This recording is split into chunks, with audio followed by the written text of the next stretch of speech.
Well, my freaking kiddos, my two 11-year-old boys, they decided they wanted McDonald's this morning, so I get to go sit in the 9 o'clock or almost 10 a.m. McDonald's line and smell that stuff and get them like a big pancake meals is what they want, and I'm gonna get coffee, so that's gonna suck. Good morning. Good morning, Amelia. Kaylin Davis. Good morning, Wade. Good morning, Tara. Good morning, Curtis. Some of you have already spoken to and spoken to again. So, you guys ever done fasting, intermittent fasting? I've always had pretty good success with it.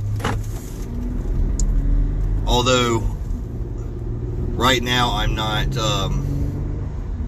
really limiting what I eat during my window. I mean, like my calorie intake, I am, but like, you know, I'm not doing no carbs or anything like that.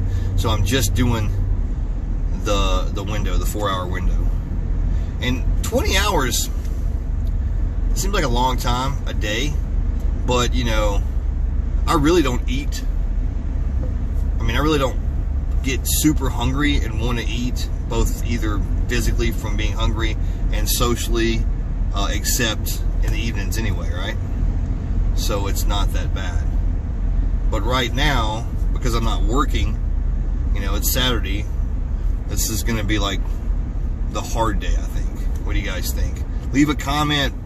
I know you're going in and out, but if you're dropping in, even if you only stay for a second, leave a comment, help me get the algorithms, you know, like it helps out with things. So drop, say hi, do something. Interact with me a little bit, guys. Interact with me a little bit.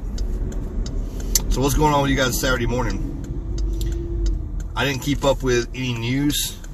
I know my cryptocurrency is going back up, so that's kind of cool. It seems to like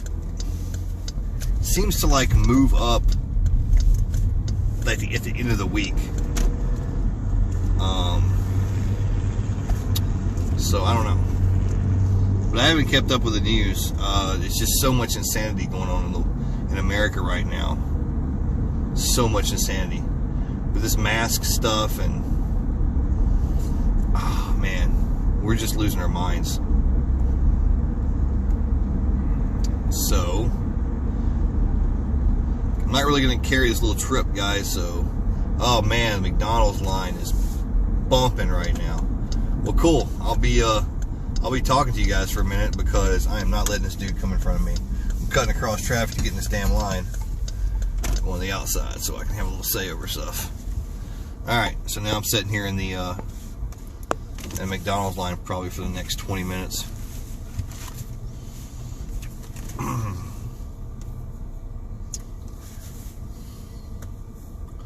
Mornings in America. This dude said, screw it, the guy in front of me has waited too long. Apparently the line's not moving. And he just bolted out. I like his tactics though, man. He always left himself enough room to get out. Always have a way out. That's the rule when you're driving, right? Tactical drivers always have a way out. Oh, cool. I got a masker just got out in front of me. It's two vehicles that are leaving. Huh, something may be up, man. Maybe I should consider. This dude's giving me the eye over here on the left side of me. I don't know what's up with that. He's staring me down like he knows me. What you guys got going on this morning? Lane, what's up, dude? My buddy, I was just telling him, Lane, I don't know if you heard it, I'm sitting in the McDonald's line. I'm fasting 20 and 4, and I don't eat until 6 p.m., but Connor and Trace wanted pancake meals from McDonald's this morning, so I'm gonna get a coffee and suffer. They are wanting to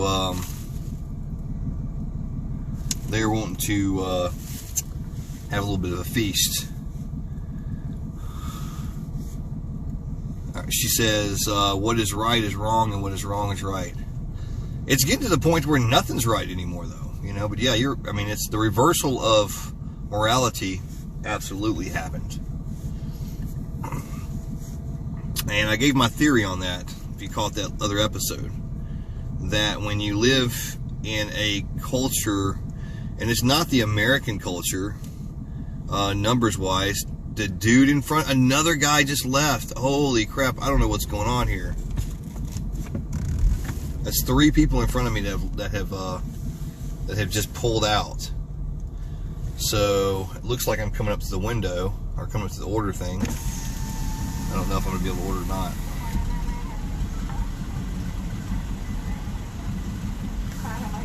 Oh, I'm gonna try this. Hey, can I get 2 big breakfasts? And one of them I want to drink. With hot cakes? Yes, with hot cakes, right. And both with orange juice. I also need a chocolate milk if you have one.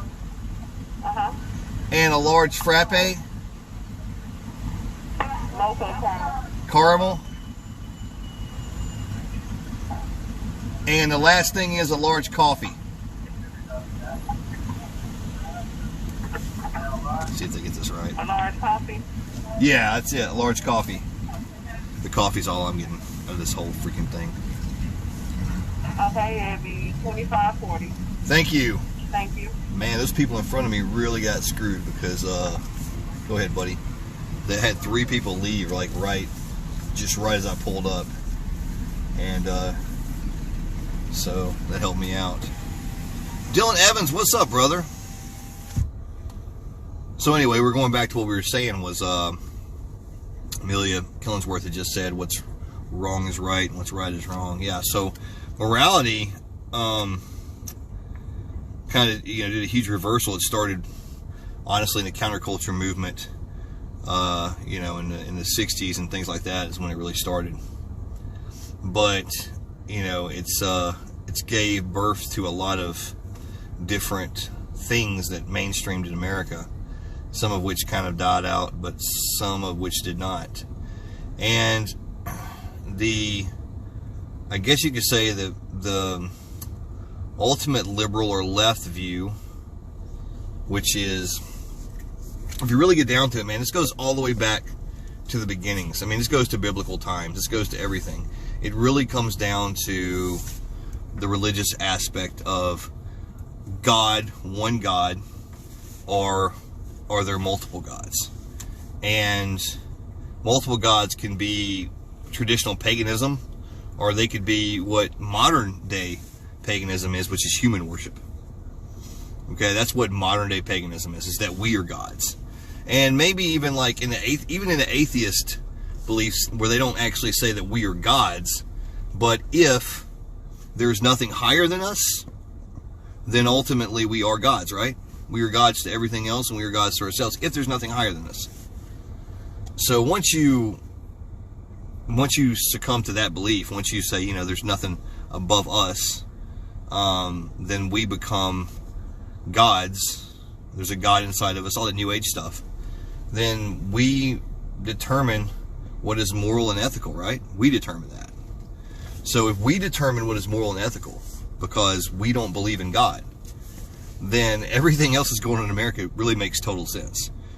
All right, because let's face it, we are horrible at determining what's moral and ethical. When have we ever got that right in the history of mankind?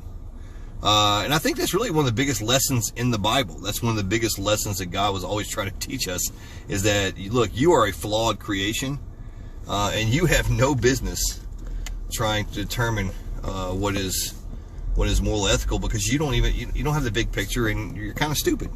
And that's what we are. But when the counterculture movements hit in the 60s, and that gave birth to, really, I guess you could say, the liberalism that we know today, which is leftism. And I gotta be careful with that word. I don't like liberalism because I don't like the word because it's kind of misleading.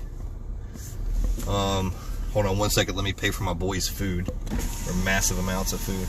Hey, how's it going? Cool. Thank you. My wife just chimed in, so I'm getting the boys' food, and I got me a coffee. They're getting like a bunch of. Thank you. They're getting a bunch of food, but I swear none of it's for me. So anyway, back to my point, is that when you establish that and we become our own gods, then and everything after that makes sense. Everything, that's where we're at, and that's why we're in a horrible position right now. So where does Trump fall into this? Let me grab my food here, or not mine, the boys. Hey, 2 big breakfasts. Thank you. And a ton of different types of drinks here, so they could decide what they wanted.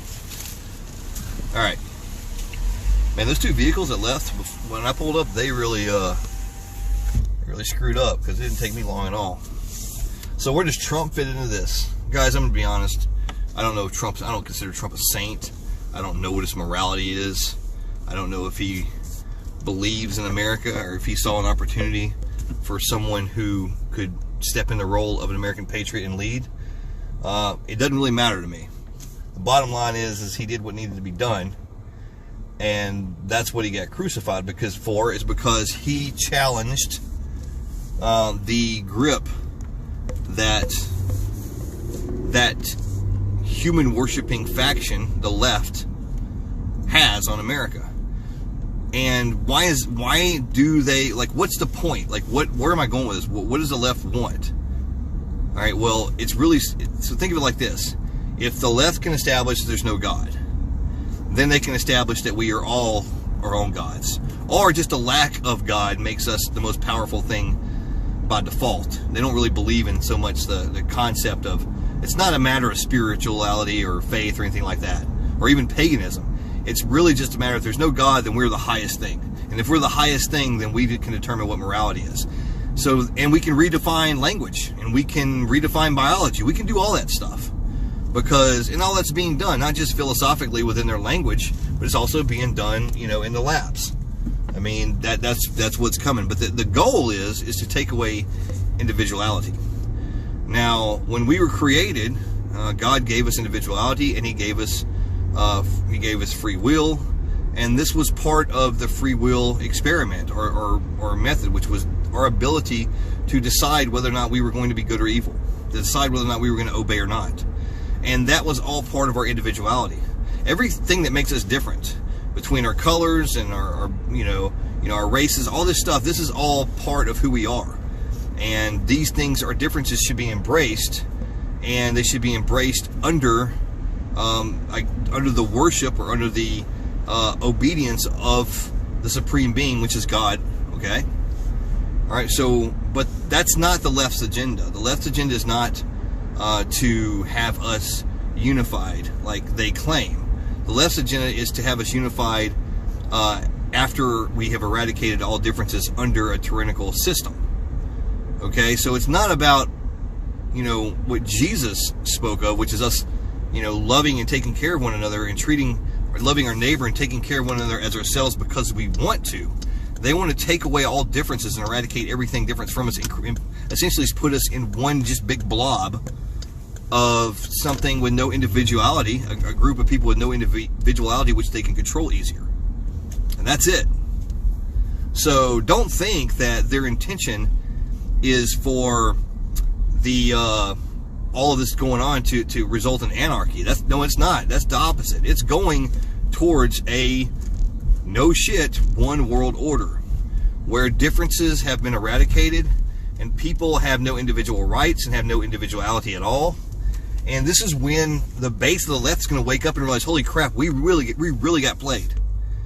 We thought we were supporting the side that was against racism, when in all actuality we were part of the big cog, the big machine that wanted to destroy our differences, wanted to destroy our individualities for the purpose of control. And I'm pulling back up my house and I'm going to go, but as far as so does COVID, does the vaccine, does it have any part in any of this? I'm not going to go so far as to say that it was all a big manipulation, but I will say that it was taken advantage of to manipulate. It's obvious that this, as bad as this disease was, it's not as bad as other things that have existed.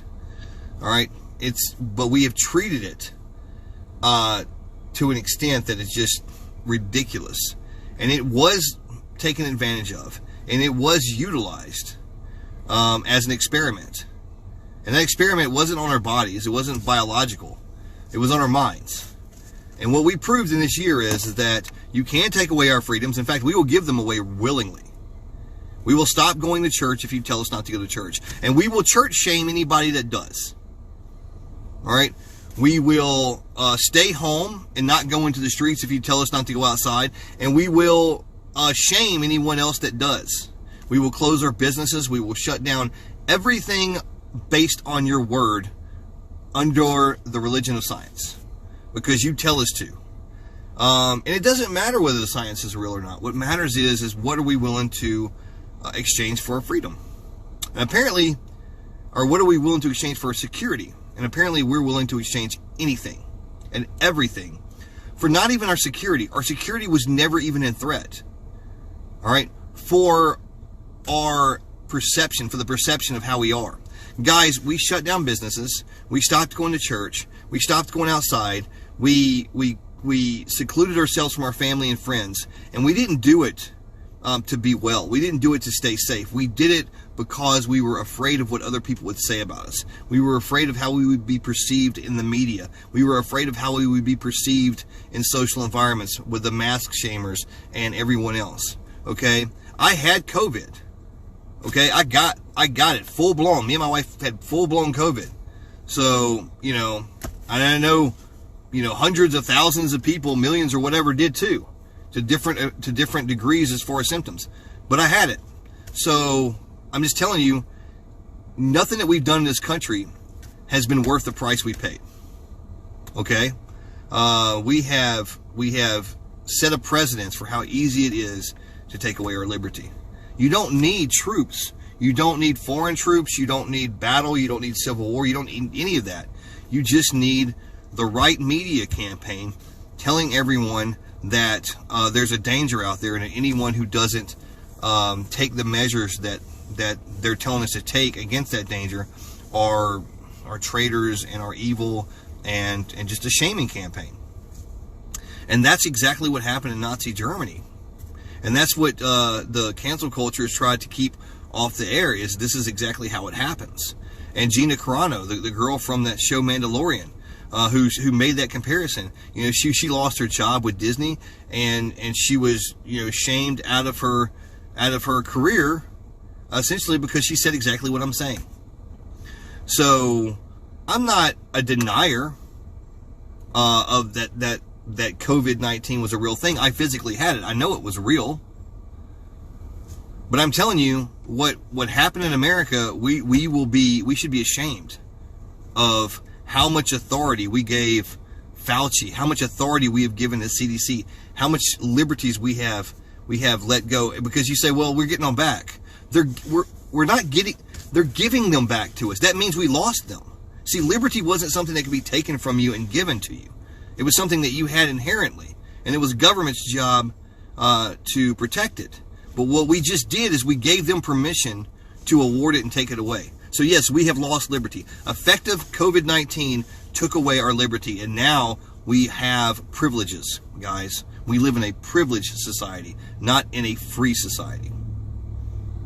That's all I got. Hey, make sure you share this, especially the last few parts. Let everybody know what timestamp to go to. But that is the part that's important for us to understand, that we have already given away our freedom as a society, and now we live in a privileged society because we are willing to shut it down when they tell us to shut it down, and then we are happy to get it back when they give it back to us. So that's the truth. We are no longer in a free society. We are now in a society where our freedoms and our liberties are not freedoms and liberties, they are privileges. All right, America, we need to wake up.